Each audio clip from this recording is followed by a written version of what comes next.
Hi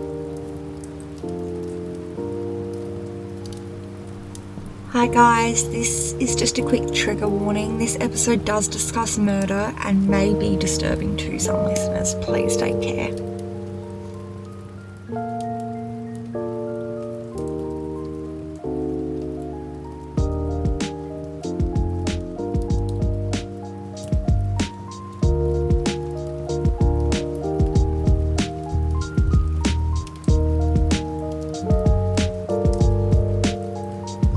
Hello my cozy crime crew and welcome back to our snug corner of storytelling, Cozy Cults and Crimes. I'm Bubbles, and as we nestle into our favourite spots, let's unravel today's case, a story stitched with mysteries woven with the fabric of destiny.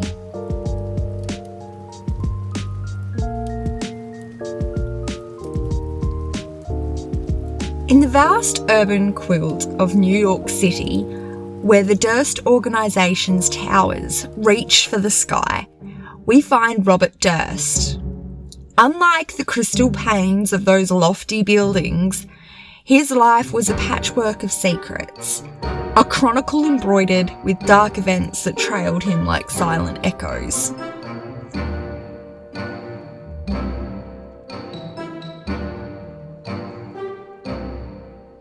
The vanishing of his cherished wife, Kathie, the startling demise of his confidant and best friend, Susan Berman, and the disturbing end of his neighbour, Morris Black, aren't just threads in Durst's tapestry.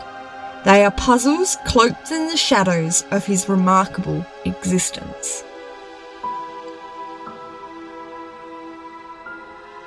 Let's explore Robert Durst's fascinating story together. We'll uncover the intricate details of his life, mainly through the captivating documentary series The Jinx, which drew global attention to this unique saga and became an integral part of the case. What insights will Durst's tale offer about the influence of wealth, the magnetism of media, and the dance of truth that eludes our grasp?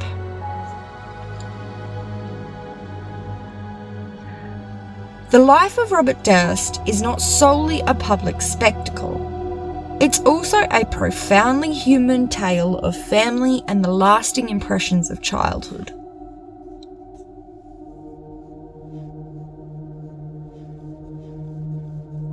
In the serene suburbs of Scarsdale, nestled among whispering trees, the saga of Robert Durst took root. Born to the prestigious Durst family, young Robert was cradled in the lap of luxury, poised to inherit an empire that sculpted New York City's skyline. Yet, beneath the golden leaves of this affluent life, a tragedy lay buried, its tendrils destined to entwine with his fate.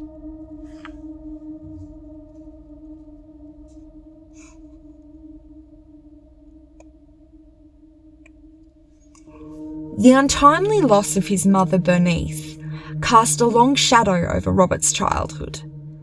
Her tragic departure from this world, an unfortunate fall from their home's rooftop, left ripples of sorrow that would touch every corner of his young heart.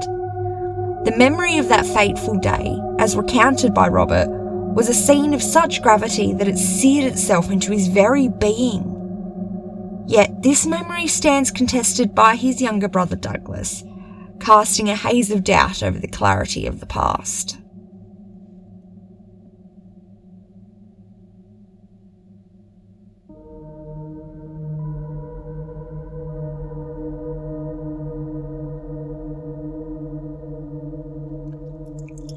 As Robert wandered the halls of his youth, from the storied corridors of Scarsdale High to the scholarly avenues of Lee University, a sense of disconnection trailed him. It was as though a piece of his essence lingered in the ancient days, unable to move beyond the loss that defined his early years. His pilgrimage to UCLA brought him new bonds, notably with Susan Berman, hinting at a longer for deeper ties. Yet It seemed his journey was forever drawn back to the darkened corners of his beginnings.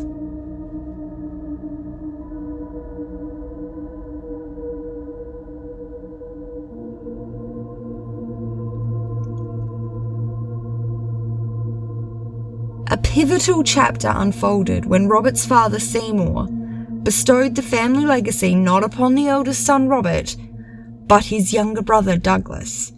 This action caused a divide that deeply affected their relationship.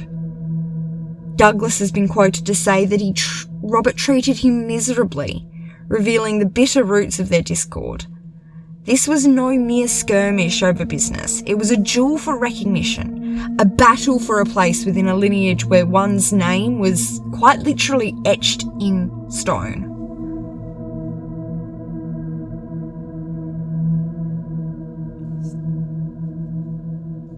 My cosy crime crew. As we leaf through Robert's early chapters, we uncover a story interwoven with privilege and heartache. A prelude to the intricate tapestry of a man who stood on the threshold of greatness yet remained shackled by the ghosts of his past.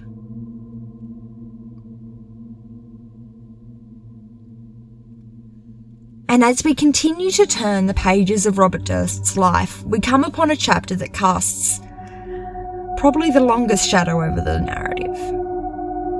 It's a chapter that begins with a question mark that has lingered in the air like a chill that never entirely faded away.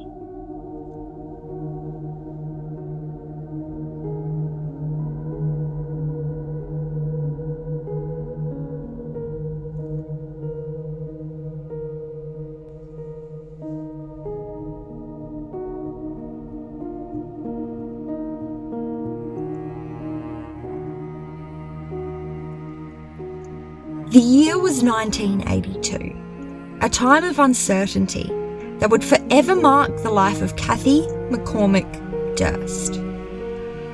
On January 31st, Kathie's presence was erased from the world as we know it.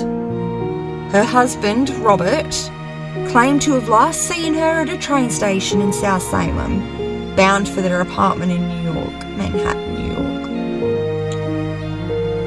Yet, as the days passed, silence filled the air where her voice should have been.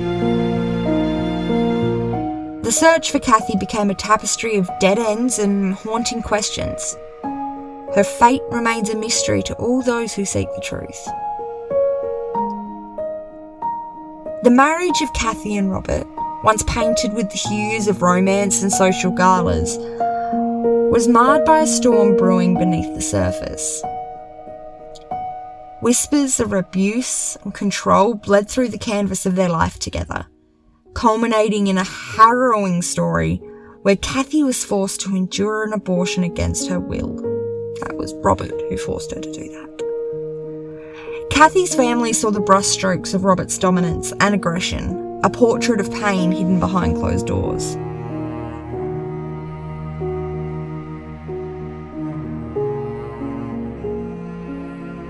The quest to uncover the truth behind Kathie's disappearance was a path fraught with obstacles. Robert's reluctance to aid the investigation, his removal of Kathie's possessions from their life together, and the elusive nature of concrete evidence created a labyrinth for the investigators. Early oversights, such as the dismissal of domestic abuse claims, were later acknowledged by the Westchester County DA's office, a misstep though that time couldn't undo.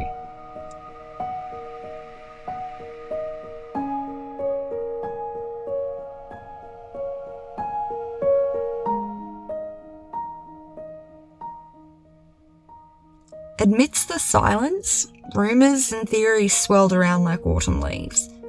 Was Robert involved in Kathie's vanishing? Did she flee to escape the storm that their marriage was? The whispers of neighbours and the fears confided to friends painted a chilling picture of a life on the edge. The ripples of Kathie's disappearance have touched the hearts of many, leaving an indelible mark on her family, friends, and all who hear her story. The McCormick family's unwavering search for answers is a beacon for hope in the quest for closure.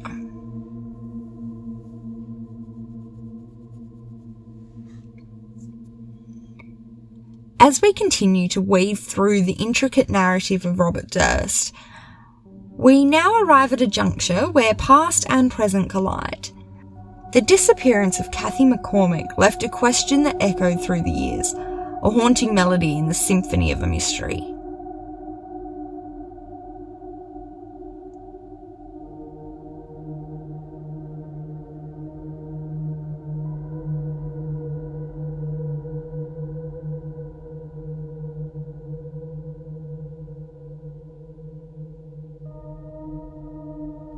In the wake of Kathie McCormick's vanishing, the world Robert Durst knew transformed into a labyrinth of legal battles and the relentless spotlight of public scrutiny. Despite the shroud of suspicion cast by law enforcement and Kathie's family, Durst remained ahead of the prosecution, navigating a reality far removed from the ordinary. Durst's life in this period was a mosaic of relocations and attempts to blend into the background. Yet the ghost of Kathie's absence never faded away from public consciousness, especially as Durst found himself entangled in legal disputes over his family's real estate dynasty and other legal difficulties. Here we find Robert Durst, a man once cloaked in the privilege of New York City's skyline, now seeking the shadows of secrecy in a place far removed from the life that he once led.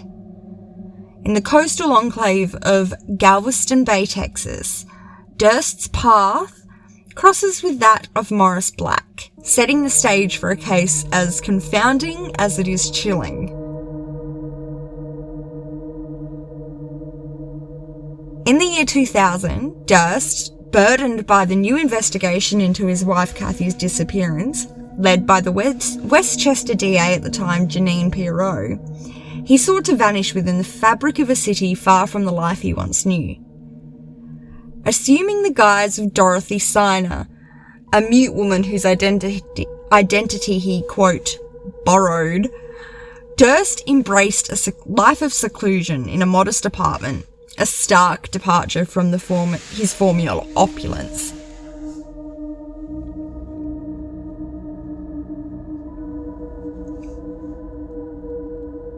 But the quiet tides of Galveston Bay would soon reveal a grim secret. It was here that the dismembered remains of Morris Black were discovered. A chilling find that would entangle Durst in a new web of suspicion. A receipt with Durst's name, found among the scattered remains, became the thread that connected him to the gruesome scene.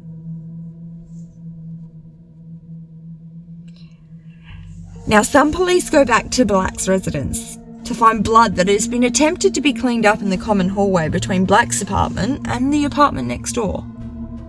The person who lived there? A mute woman. While police investigated those leads, Detective Cody Cazares was led to a modest glasses store following the crucial receipt found at the scene. There, he instructed the staff to page him if the mysterious individual with the last name Durst were to appear. The tension hung heavy in the air. It was a puzzle piece waiting to fall into place. And then it happened. The pager crackled. Urgent and electric. Detective Cazares raced towards his car, adrenaline coursing through his veins. As he'd arrived, there was Durst, unsuspecting, caught in the crosshairs of justice. The traffic lights blinked their rhythm, unaware of the high-stakes encounter unfolding right in front of it. In that charged moment, Detective Cazares confronted Durst, the man whose name had haunted the investigation so far.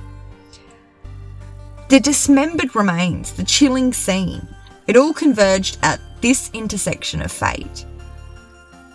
Durst's eyes met the detective's, and time seemed to stretch, a silent battle of wills. The glasses store, once mundane, now held the weight of truth. The mystery was starting to unspool, thread by thread, as Durst stood there, unknowingly ensnared.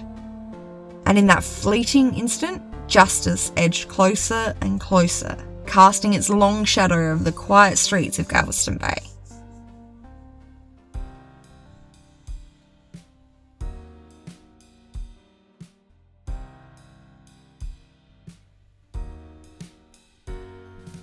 The air was heavy in the courtroom, the gravity of evidence laid bare. Bloodstains and the remains of a hasty clean-up effort painted a haunting picture within Durst's dwelling. The defence spoke of a tragic accident, a struggle over a firearm that ended in an unintended unaliving. Yet, the prosecution saw malice in the methodical dismemberment, a deliberate act to obscure a heinous crime.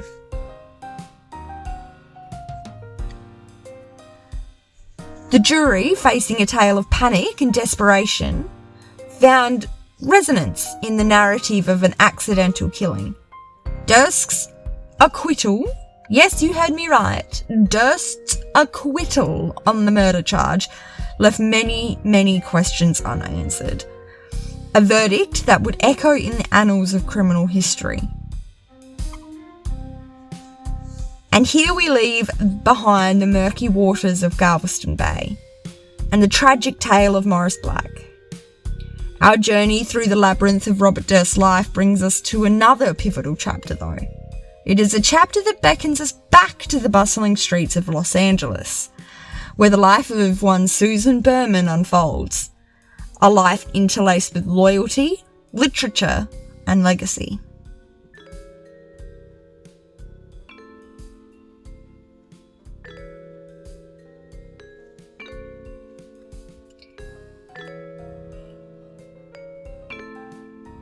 Here, my cosy crime crew, we encounter a friendship born in the hallowed halls of academia, tested by time and turmoil. We stand at the precipice of a story that asks us to consider the price of silence and the weight of secrets carried throughout the years. Susan Berman, the daughter of a Las Vegas gangster, was no stranger to the shadows cast by the underworld. Her father's own legacy loomed large, but it was a mantle she bore with grace and pride, channeling her experiences into a career as a crime writer. Her memoirs, including the notable Easy Street, were a testament to her resilience and ability to navigate organised crime's murky waters. Throughout their friendship, Durst was a pillar in Berman's life, providing financial support and standing by her side through life's milestones. He walked her down the aisle at her wedding. And in turn, Berman was the staunchest ally to Durst, especially when the spectre of Kathie McCormick's disappearance cast a pall over his life. She managed his public relations with the agility of a seasoned professional, even when rumours swelled and suspicions grew.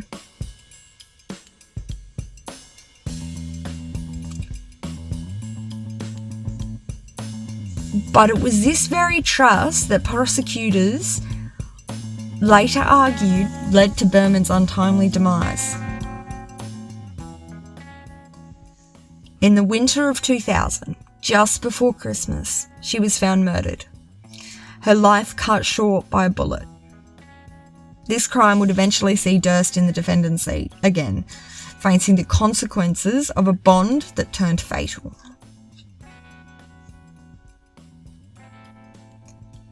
The trial that ensued was a spectacle that not only gripped the nation of America, but the world. Prosecutors depicted Durst as a man who would go to great lengths to silence those threatening to reveal his darkest secrets. And the evidence presented was pretty compelling, especially the cadaver note that directed authorities to Berman's body. Durst's long-standing denial crumbled when his attorneys admitted that he did pen the note. This revelation placed him at the very crime scene. Now, the proof of Durst's authorship of the cadaver note came to light in the HBO series The Jinx. A letter found in Susan Berman's belongings bore handwriting strikingly similar to the cadaver note. This detail would become a cornerstone of the prosecution's case. Handwriting analysis, witness testimony, and Durst's own chilling words captured on a hot mic. Quote, "Killed them all, of course," end quote, wove a narrative that left very little room for doubt.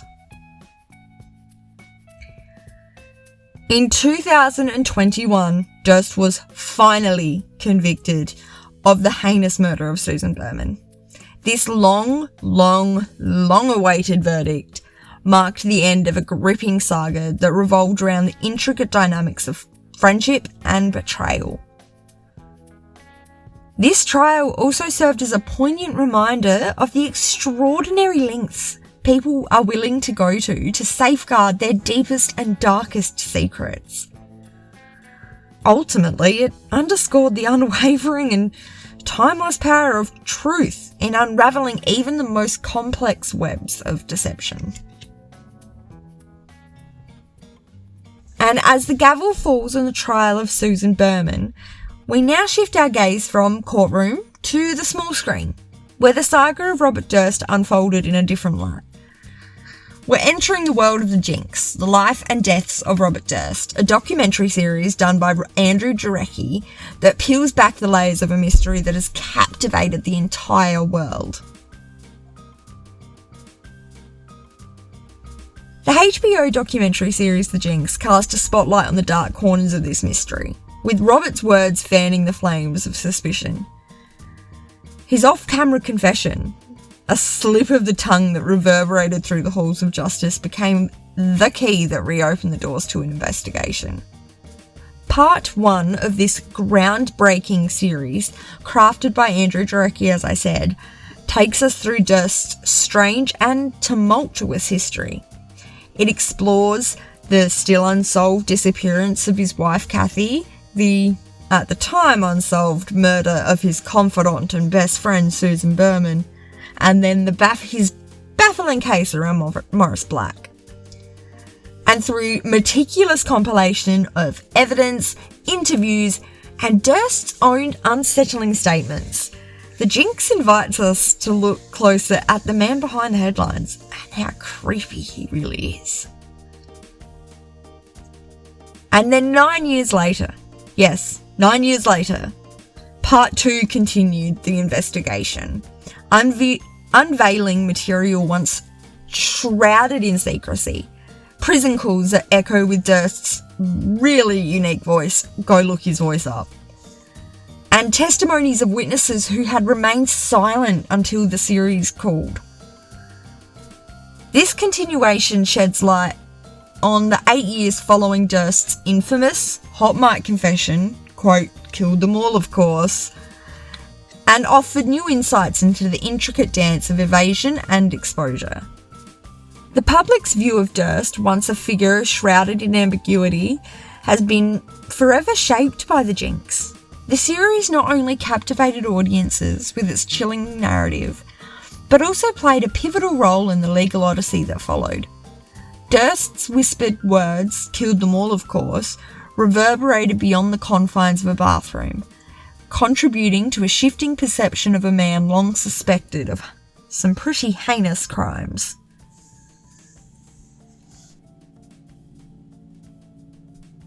Today, the impact of the Jinx is undeniable. It has not only set a new standard for true crime storytelling, but has also underscored the media's profound influence on the pursuit of justice. The McCormick family's ongoing civil lawsuit against Durst's estate, fueled by the series' revelations, continues their relentless quest for answers and accountability. And as for Durst, after his trial and sentencing for the murder of Susan Berman, he tested positive for COVID-19.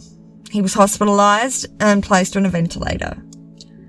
And ultimately, cardiac arrest claimed his life in January of 2022. The man who once roamed the corridors of New York City skyscrapers, his family's real estate empire, now rests in a prison grave. His legacy remains one of violence, unanswered questions, and a trail of victims left behind.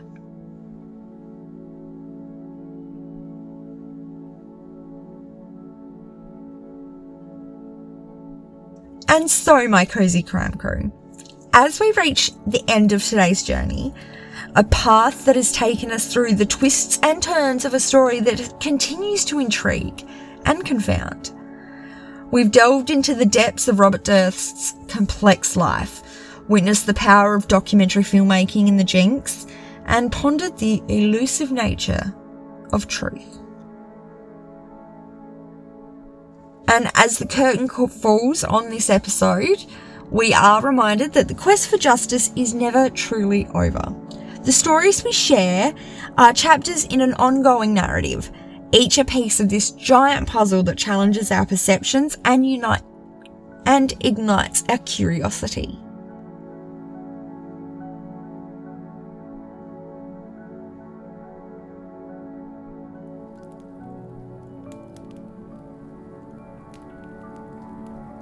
Now, also, as we do prepare to part ways, I want to extend a heartfelt invitation to you guys, my culty crime crew.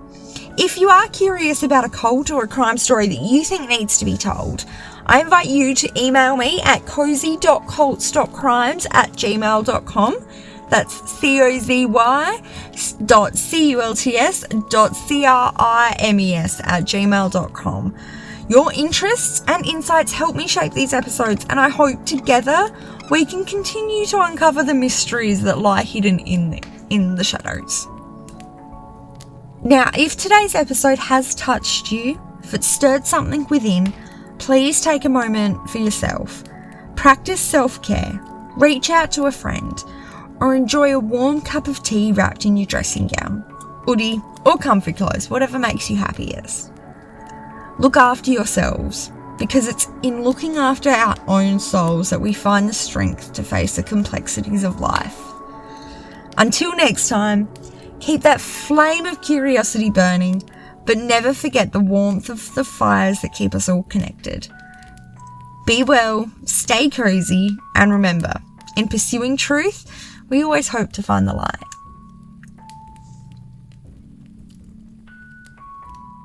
Thank you for tuning in. I'm Bubbles, and I look forward to our next encounter in the cozy world of cozy cults and crimes. I'll see you next time. Bye!